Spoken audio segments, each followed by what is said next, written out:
Welcome back, everybody, to my last brain cell. Hey, happy Sunday to all of y'all. I know it's been a while since we talk on a Sunday. We usually have Sip Read Repeat, but due to some scheduling mishaps, Sip Read Repeat will have to come out this weekend. So look forward to that. So I just wanted to come on here and say, what's good, y'all? Happy Sunday. Happy last Sunday of the month, as tomorrow is officially the 1st of June. So that probably means, not even probably, that definitely means summer is right around the corner. And I can't wait. But let's get into this wheel for now, right?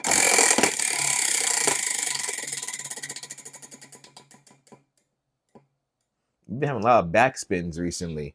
All right, this one says music. I feel like nothing much has changed musically. I listened to Black's album that came out a couple of weeks ago. I really enjoy that. I feel like Black is just one of those artists who hasn't put out a bad project yet. No matter what he puts out, I seem to enjoy all of his efforts. And this one just adds to another long list of music from him that I can enjoy. I feel like people talk about Brent Fayez a lot, and I could never really get into his music, but I feel like him and Black kind of walk along that same vein of, the Anderson Paaks in the world to the singer, rapper, talker, Bryson Tiller type of people, right? They all kind of are in that same vein. Same with like a Don Tolliver.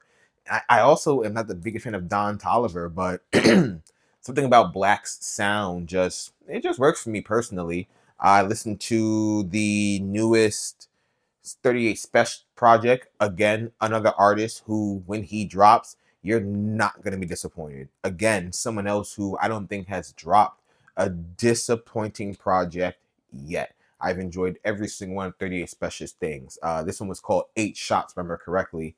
I remember I was actually driving to Rochester while listening to it, ironically enough. And in my head, like I didn't even check the track list. I just added it and knew I was gonna play it while on the road. But I was on the road and I'm like, yo, I thought this album had only 8 tracks, hence the name 8 Shots. I don't know where I got that idea from, but that's what I thought. And I'm driving going, yo, it's definitely been more than 8 songs on here. And lo and behold, yeah, it's 12 tracks on there. So I enjoyed that. Hard beats, great bars, nothing wrong. But both of those projects, well, 8 Shots I've only listened to once. I've heard Black's project a couple of times, but the first few times it was more just background noise because I was driving around listening to it with my lady, but we were talking while it was playing. So this was the first time that I had a chance to just listen to it, um, just the music itself. So yeah, but I feel like music feels like it's missing something. I didn't listen to any of Drake's stuff. My one friend listened to it. No one else did really, and he was like, "Yeah, it's good. Like he needs to leave the beef stuff alone and talk about some other stuff, but there's nothing hard hitting. He just has, some Drake punchline, which is cool. Like, not all music needs to be serious. You need some fun stuff, but I don't know, man. Something about, I just, I wish Drake's music had just a little bit more substance. I feel like he raps like an ex-girlfriend, and I can't really describe it any further than that. I just feel like that's what he does, But that's just me. I don't think there's really anyone else dropping projects or things coming out. I did see that Connor Price and Token did a song together. Never listened to Token. I think I've seen him on 2 different songs that caught my interest, and I think one might have been with Big Sean, maybe, but I could be wrong. But I've seen Token before. I just never listened to him. And Connor Price, I actually really, really enjoy. I had a chance to listen to his album finally a few months ago. Excuse me, not realizing it had came out months prior to that. And I really enjoy his album. I like the way he can play with words and his cadence and all that. He's really good. But Token is new to me. But this song they have, I think it's called Bambi. I really enjoyed it. It's just again one of those fun songs, but it's got the bars you need, man. It's got the bars you need. I feel like there's really not much else going on in terms of music. Like I just alluded to earlier, it feels like something is missing. And I don't know if it's because there hasn't been like a huge flood of my personal favorite artists. I am trying to expand my musical palette and listen to some other things and some other people. It's just very hard because I'm typically listening to music with a purpose. Like if I'm going to the gym, I have my gym playlist. I'm in the zone for the gyms. In the end, when I'm working, I'm not even really listening to music. I usually have a show or a podcast or something else on. So there's not many times where I'm just listening to music unless I'm on the road heading to see my lady. So I have finite chances to expand my palette, but I am trying to. I'm sure there's a bunch of artists out there who I haven't discovered. Not I shouldn't say they're undiscovered. That I haven't discovered that are probably really freaking good, and I just have to give them a chance. But I first have to find the time. But let me know, man. What music are you guys listening to? Who is your favorite artist currently? What's your favorite song currently? Because those two things might not be in tandem with each other, right? Like your favorite artist might be I'm gonna throw out your favorite artist may be Megan Thee Stallion, but your favorite song right now might be Bambi by Connor Price and them. So like I just want to know like where you guys are at musically, if you think there's something I should be listening to. I really enjoyed RDC World's skit about Drake. That was hilarious. The Iceman skit. That shit was really funny. But let me know what you guys are listening to. And with that, let's move on to some topics, man. My question today is are you guys going to see these horror movies that came out this month? Let me know, because I have now had a chance to see two of them. I was supposed to see Passengers last weekend. I had a major headache, ended up canceling that, right? So my lady and I decided, I haven't heard very good things about Passengers. People are calling it generic. Like, basically the trailer was probably the scariest part. They gave away the scare from what people are saying online. So my lady and I decided we would go check out Backrooms this weekend because Backrooms just came out. It dropped the 29th. It dropped 2 days ago. I am literally freshly recording this episode. Like that's how much of a scheduling conflict I have had. Like this episode is fresh, fresh, fresh. So I saw Backrooms yesterday. Now I never watched the YouTube creepypasta video. So I didn't have any expectations going into the film. I didn't know what to expect. I understood conceptually that the Backrooms were a never-ending maze, and that it seemed to be a world like our own, but just not right. That's all I knew about Backrooms. So my girlfriend and I went to go see the movie. And admittedly, I did miss the beginning. We missed the beginning. We ran a little late. We missed the damn it. I'm just remembering I have pre-workout in her fridge. That's fine. It can stay there. I'm not gonna need it right now. Anyway, we missed the beginning, and when we got there, the title was just pulling up. Actually, someone was just being assaulted, and then the title pulled up, right? And then you're met with the therapist. And I should probably say, spoilers from this point on, because I want to talk about the movie. So if you have not seen Backrooms yet, don't watch further.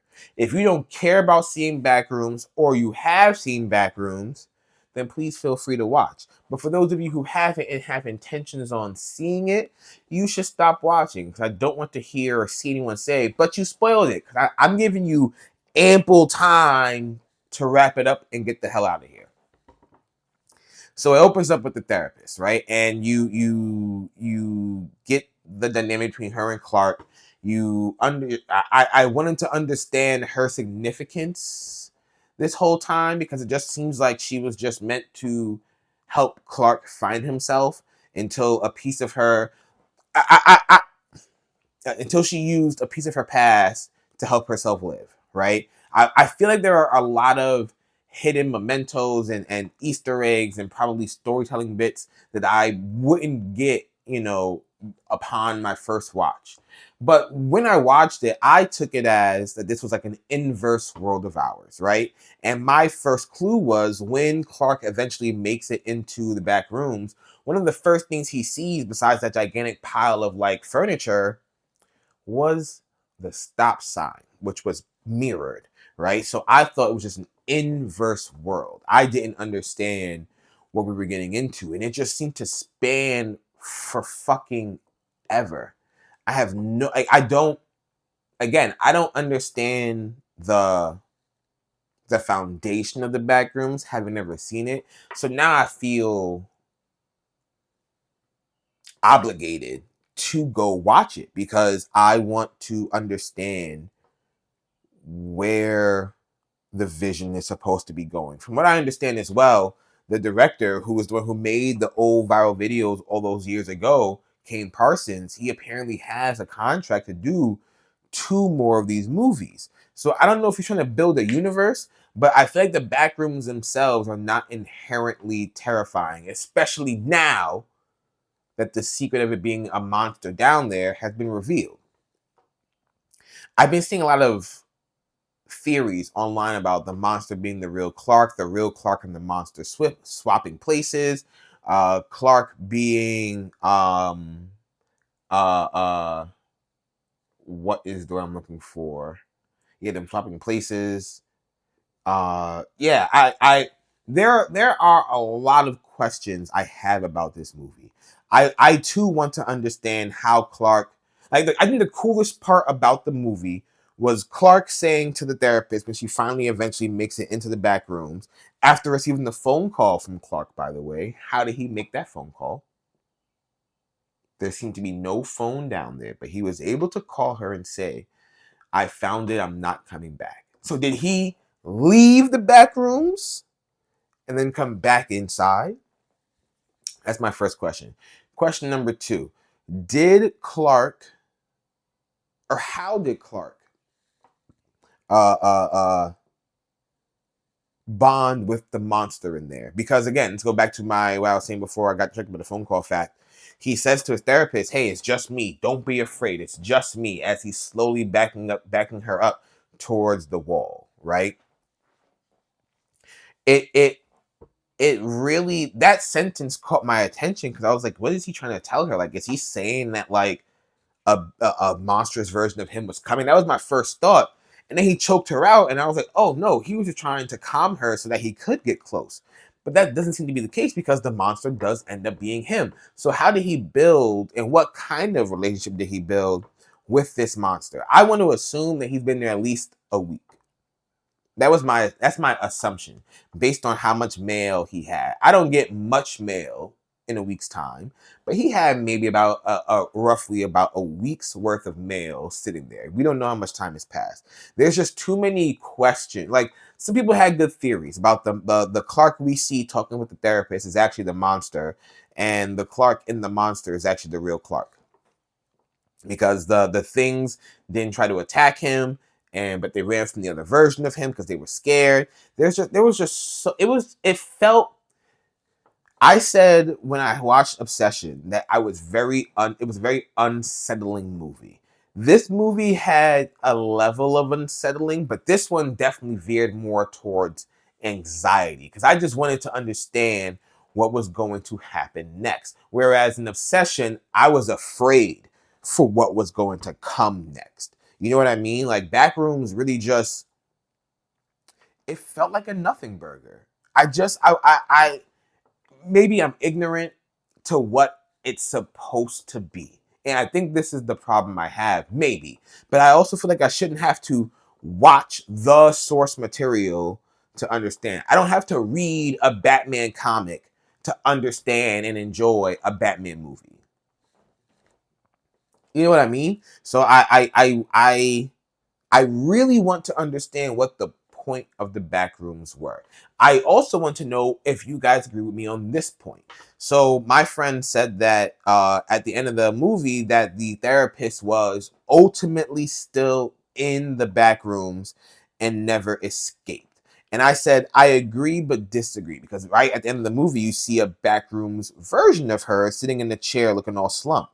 And I said, I disagree and agree. I do think she was still in the back rooms, but I think she got out, right? Like, she herself made that escape when she met with all those hazmat people and she sat down with the doctor.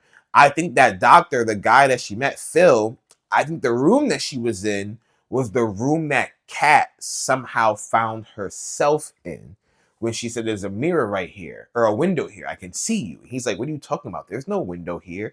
And he was on that other side. I think Kat ended up in that room somehow. which just again opens up more questions because how did she end up there? Is it still part of the back rooms? Which it clearly has to be to some degree, right? If he is expecting to build a universe on this, I do hope that the second movie gives more insight because he just says, there are things, there are doors popping up all over the place. And then at the end, you see the inverse of Captain Clark's Ottoman store. But how